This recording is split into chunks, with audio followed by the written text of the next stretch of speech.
Alright, we're on page 44 in our instruction book. It says to study the example below and then solve problems 16 through 18. A hardware factory produces 3.6 times 10 to the 5th bolts in 2400 minutes. What is the factory's rate of production in bolts per minute? The first thing they're showing you here is that you need to change the 2400 to 2.4 times 10 to the third to put it in scientific notation. Then they're showing you the formula. The total number of bolts divided by the total number of minutes will give you the rate in bolts per minute. This is called a unit rate. It's how many is being done per one increment, which in this problem is minutes. So per 1 minute, how many bolts are being made? Okay, it's a unit rate. The denominator will be a 1 when we're done. So when you set the problem up, you're going to have 3.6 times 10 to the 5th divided by 2.4 times 10 to the 3rd. The first thing that you're going to do is you're going to divide your constants. 3.6 divided by 2.4 gives you 1.5. The second thing you have to do is divide your base 10s. And you do that using the quotient rule. And the quotient rule says that we are going to keep the base 10 and we're going to subtract those exponents. Keep the base 10, subtract the exponents. And then our final answer comes out to 1.5 times 10 to the 2. And that number is in correct scientific notation. So the factory is producing 1.5 times 10 to the 2 bolts per minute. Now in scientific notation, that probably doesn't mean much to you, but in standard form, it means that they're producing 150 bolts per minute. Okay, 150 bolts per minute. Number 6, a company spends a total of $64,500,000 on salaries for its workers. If the company has 1.5 times 10 to the 3rd workers, what is the average salary per worker? So we're going to take the total and divide it by the number of people to find out the money per person. Okay, that's your formula. The total money divided by the number of people is going to give you how much money per person. Okay, per person.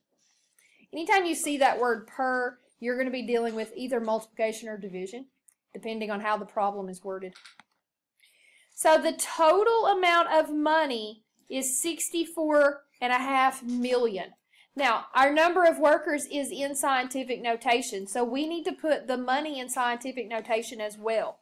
I'm going to put my decimal between the 6 and the 4 to make it 6.45 times 10, and then I need to decide how many decimal places. We went 1, 2, 3, 4, 5, 6, 7 decimal places, and it is positive 7 because the original number was greater than 1. We're going to divide that by the number of workers they have. 1.5 times 10 to the 3rd workers.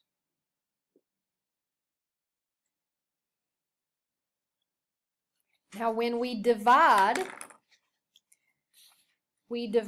our constants.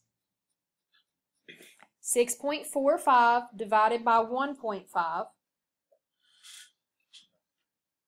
gives me 4.3 times, now we're going to combine the base 10s. We're dividing 10 to the 7th by 10 to the 3rd. We're going to use the quotient rule, which says we are going to keep the base 10 and subtract those exponents. 7 minus 3 gets rid of the 1 in the denominator, giving us 10 to the 4th. Now, if I told my husband I was going to accept a job that was paying me 4.3 times 10 to the 4th dollars, he would look at me like I had 3 heads, okay? he would really be confused by what I was telling him. You're going to want to know what that is in dollars, right? Well, I want to decide on the job because I know how much that is. If I put this in standard form, I get $43,000 per worker. Okay, and that's what they're paying per year. And that would actually be in each. So they're paying all of their workers $43,000 a year. Stalactites are cone-shaped formations that hang from the ceilings of underground caverns. Okay, you guys should know what stalactites are. If you had a cave, like this would be the ceiling. They're the ones that kind of dangle down from the ceiling. And then the stalagmites are the ones that stick up from the floor. Now, that's just the science behind it because I feel like you should know things. We're just talking about how fast they're growing. They have a rate of 0.005 inches per year. Okay, so they're growing less than an inch per year. At this rate, what is the length of stalactite that grows for 7.5 times 10 to the 4th years? Now, while this is not a true distance problem, think about it. Distance is equal to rate times time. The distance that that stalactite will grow is equal to its rate of growth times the amount of time that it grows. Now, these things are not alive, so they're not going to have a lifespan. Okay, they're just going to keep growing. That's why this growing number can be so large. So think about it as distance equals rate times time, except the distance is going to be the growth. So the rate is 0.005 times the time, which is 7.5 times 10 to the 4th. One of those numbers is not in scientific notation, so our first step is to make it match format-wise.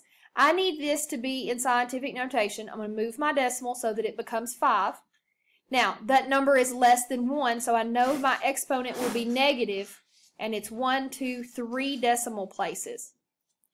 And I'm going to multiply 5 times 10 to the negative 3 times 7.5 times 10 to the positive 4. Once you get everything in the proper format, we can multiply 5 times 7.5 to be 37.5, I think. 37.5 for our constants. I'm going to double check myself just to be sure.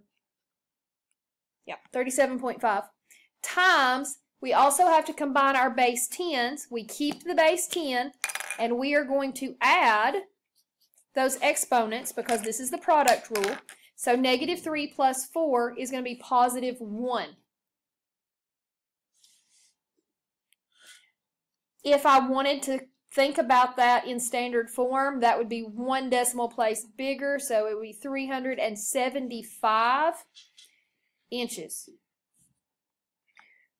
375 inches. 37.5 times 10 to the 1 in scientific notation. In standard form, it's 375 inches. Now, that was a growth for a period of 75,000 years. That's a really long time, okay? It took 75,000 years for it to grow 375 inches. The last one on page 45 is number 18. The volume of the planet Venus is about 928 billion kms cubed. I'm assuming that's kilometers. The volume of the planet Mercury is 6.08 times 10 to the 10th. What is the combined volume of Mercury and Venus? Now, they've given us 2 planets, and they've given us their volume. All right, so when they say the combined volume, you need to think about what they're asking us to do there. Would combining the 2 volumes be addition, subtraction, multiplication, or division? If you're just combining, you're looking for a total, we're just going to be adding those together, okay? We are adding these 2 together. Now, one of them is in scientific notation and the other is not. I personally do not want to deal with all of those zeros. So I'm going to put 9.28 or 928 billion into scientific notation. I'll count my decimal places for my exponent. I've got 1, 2, 3, 4, 5, 6, 7, 8, 9, 10, 11. So 9.28 times 10 to the 11 plus my planet Mercury was 6.08 times 10 to the 10th. I cannot add unless I have these with the same base 10. So that is a problem. Now I can take the 11 down to 10, or I can take the 10 up to 11. We've already established I like to increase. So if I want to add an exponent, I have to decrease my constant by one place value. So the 6 is going to go down one place value to 0.6. Now I can add because they're going to match. I've got 9.28 plus 0.608, which is going to give me 8 and 8 and 8 and 9. And then I keep my base 10s the same. Once they match, we keep them the same. So I've came up with 9.888 times 10 to the 11th, which is C. Maya chose D as the correct answer. How did she get that answer? I feel like if we added 9.28 and 6.08, we would come up with 15.36. So I think they've added without adjusting the base 10s. I feel like that's probably what they've done here. So Maya added the constants without adjusting the exponents.